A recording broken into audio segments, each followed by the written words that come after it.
And police in Kenya are investigating after an Olympian died 4 days after allegedly being set on fire by her former partner. Her father did say that she had told him she feared for her life. At least 3 times this year, Cheptegei had reported her ex-boyfriend to police for threats and physical abuse. She was attacked on Sunday by her former partner. She was coming back from church with her 2 children. Kenya has one of the highest rates of femicide in Africa. An estimated 47 women were killed every week. Her daughter tried to come for her rescue, but the boyfriend kicked her away. They say he attacked her sister with a machete, then doused Cheptegei with gasoline and set her on fire.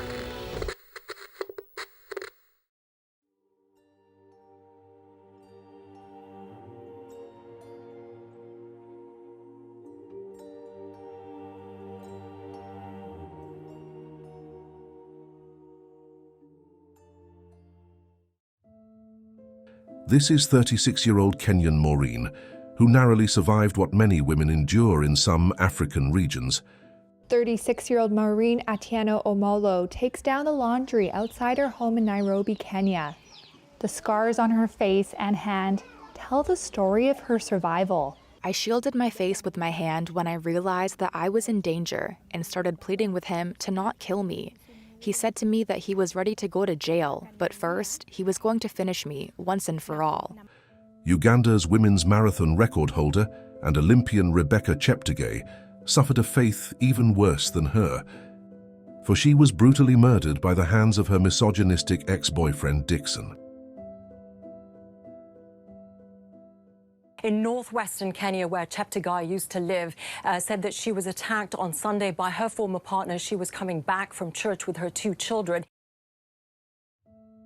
Rebecca began her journey to Olympic greatness in 2010, building a resume that was proof of her talent as a runner. Tragically, those accomplishments brought her into the arms of the person who tried to use her for his own material gratification. When she refused to be his pawn, he decided she wouldn't be able to enjoy her wealth either. Cheptegei started competing in athletics in 2010. She first represented Uganda as an under-20 athlete in the World Cross Country Championships. This year, she competed in the Paris Olympics, where she finished 44th. But she really did achieve success in the mountain and trail running competitions, winning the inaugural event gold medal back in 2022. Months before Rebecca ran and placed 44th at the 2024 Paris Olympics, her ex-boyfriend Dickson couldn't accept her breaking things off with him because she was his ticket to everything he wanted. Many of these athletic women, they go out there, use their talent to earn money, and when they come back with money, these boyfriends who are basically doing nothing, all their eyes are always on this prize money. So when the lady comes back with the money, the first thing is, I need that money. And for these men, this is a bit envious. In an African culture, for a woman to earn more than you, for a woman to own more property than you. So I think for some men, it rubs their ego the wrong way. And so they look at it in this envious manner. How can she earn more than me? How can she have more than me? So I must fight and make sure that whatever she earns is in my names and not necessarily her name. In turn, he began taunting her, stalking her whereabouts, and worse yet, making threats on her life. Rebecca's father, Joseph, described his daughter's attacker as an animal who tormented her for months on end before the sadistic murder. It began when Rebecca moved to Kenya and set up life. According to her father, she originally moved to Kenya from Uganda because of violence in her home area. Secondly, she wanted access to the professional training facilities known to produce Olympic champions, so she purchased land and built a home near the training grounds. This is when she met Dickson, who quickly tried to take control of her property and house. Things only spiraled further into chaos from there. Whenever Rebecca came with things that were rewarded for her athletic merits or purchased with her own money, he wanted to be the one that kept or took it away. Arguments were the norm, and fights often broke out due to her refusal to simply give in to his narcissistic tendencies. Rebecca would often confide in her father, telling him how much Dickson was trying to suck her dry for all she had, especially her property. Realizing that he would be the downfall of her family, and all she worked hard to attain, Rebecca broke off the relationship in an attempt to be free from the fear he induced on her. She had a lot riding on her shoulders. Rebecca was the mother to 2 beautiful daughters from a previous relationship, not to mention she was the breadwinner supporting her family of mother, father, and 12 other siblings. So she had her own priorities that needed her life to be without the insanity of her ex.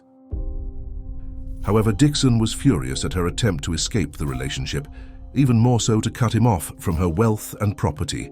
That's when his taunts intensified. Rebecca received numerous threats on her life.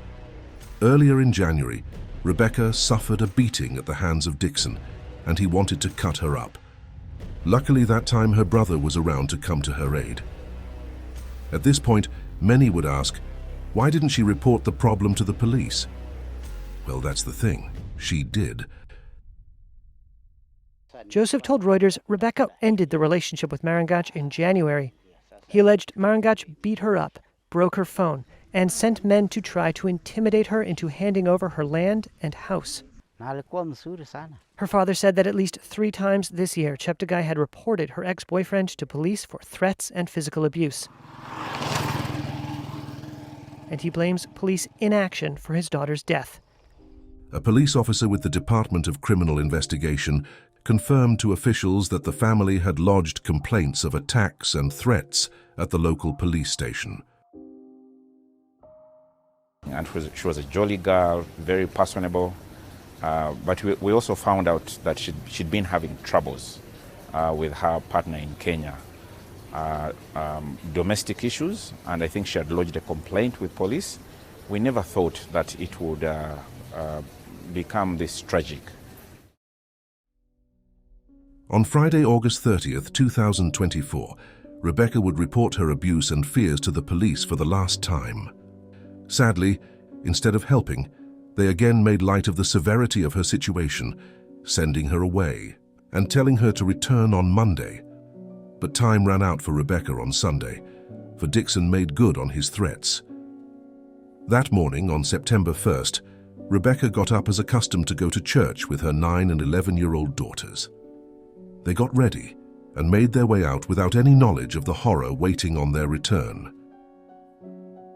The authorities in northwest Kenya, where Cheptegei lived and trained, said that she was attacked on Sunday when she came back from church with her 2 children.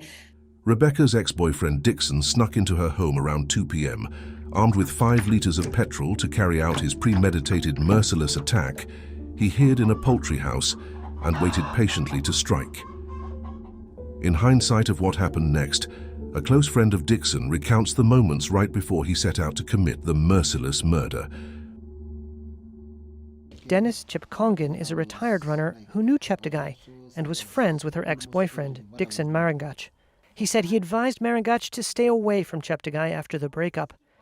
Then, on September 1st, he said his friend called and asked if he could borrow a lighter. He declined the request. Later, he learned about the attack.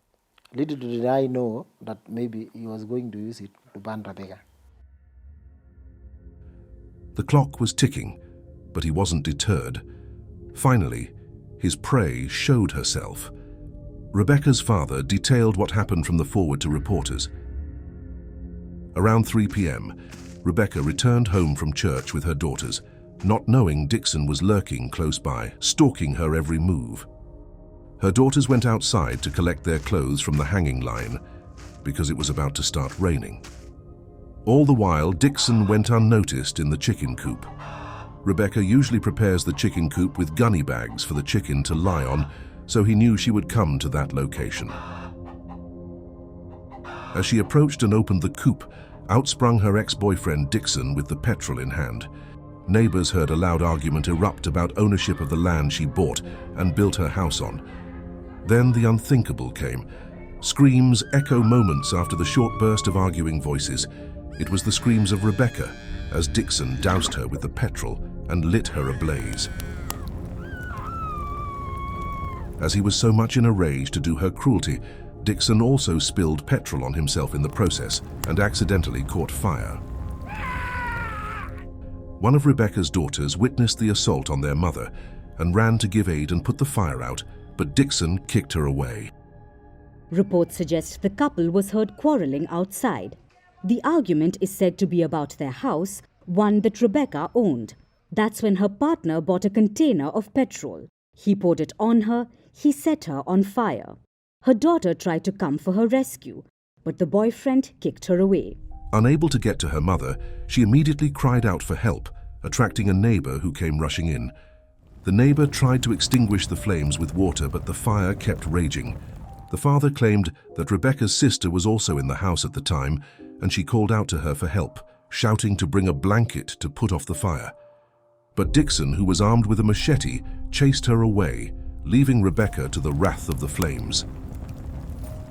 Other neighbors came running as they heard the screams and tried to extinguish the fire by rolling her in dirt before hurrying her to a nearby compound to douse her in a water tank.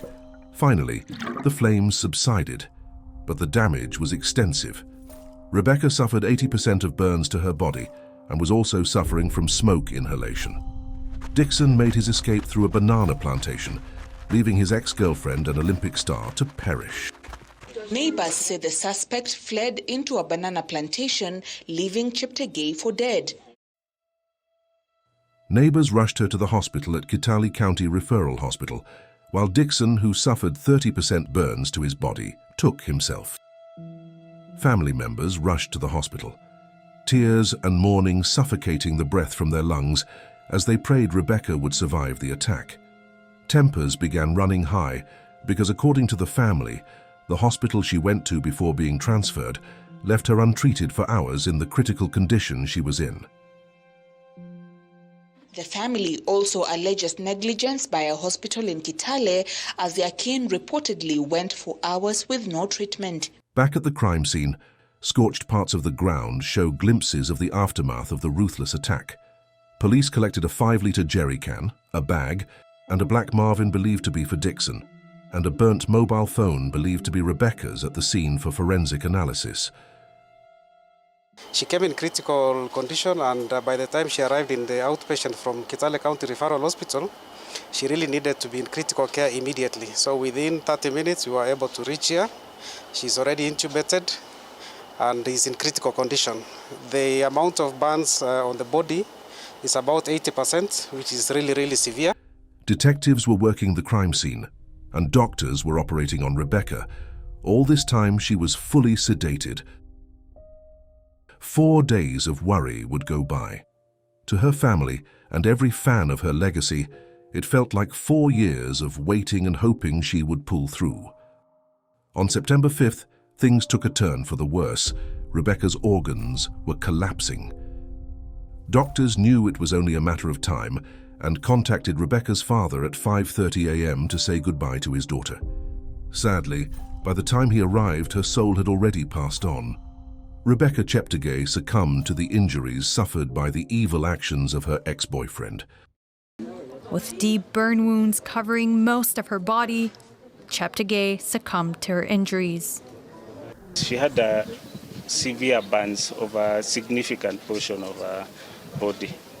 So the severe burns led to multi-organ failure. We supported the organs as best as we could, but unfortunately, it was beyond what we could do. The news sent shockwaves throughout Kenya. Her family was dealt a blow they didn't know how to recover from, for Rebecca was both the person who was dear to their hearts and the one who supported them financially, taking them out of poverty.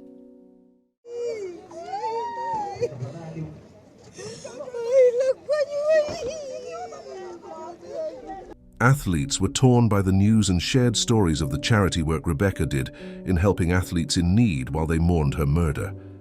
I can say we are still in shock and we are in pain, especially as athletes. I remember Rebecca as a mother who was fighting hard to make the future of the young ones great and fighting hard for the country.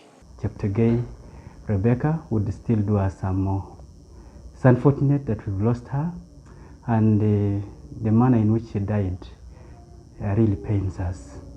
Rebecca's death brought a spotlight on a much bigger issue long faced by Kenyan athletes and women in general, the femicide statistics tell of gender-based violence that required laws to put an end to the tragedies. In fact, Rebecca wasn't the first female athlete over the years to experience such violence at the hands of their male counterpart. Her case spotlighted previous cases where star athletes suffered the same fate.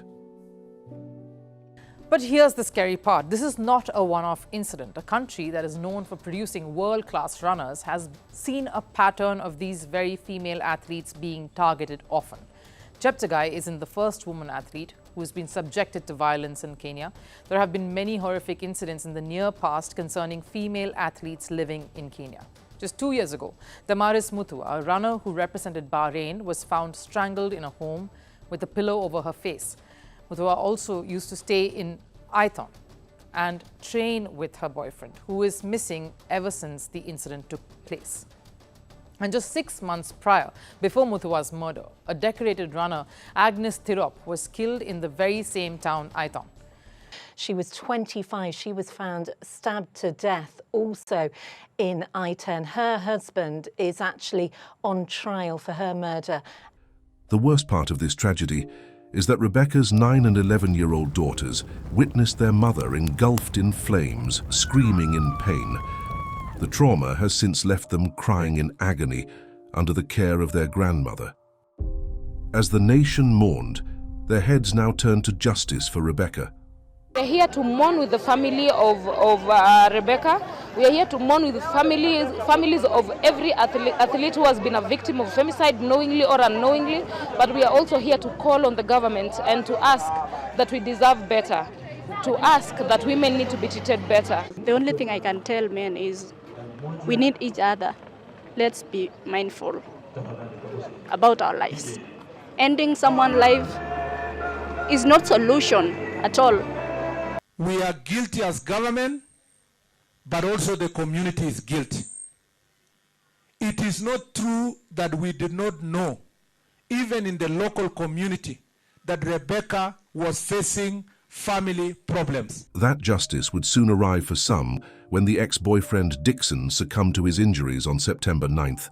But for others, they felt he got away in his passing. The former partner of Ugandan athlete Rebecca Cheptegei, accused of killing her by dousing her in petrol and setting her on fire, has died from burns sustained during the attack. That's according to the Moi Teaching and Referral Hospital in the Kenyan city of Eldoret, where he and Cheptegei were treated. I can only hope that Rebecca's case pushes authorities to finally take victims seriously and put things in place to combat the femicide problem plaguing their land, and not just in Kenya, but everywhere facing the same issues. Rest in peace, Rebecca Cheptegei. For more true crime documentaries, check out one of the videos on the screen. This has been an episode of Mystories, where true stories from around the world come to life. What stories come next? Like, share, comment and subscribe to never miss what intriguing chronicles will be told.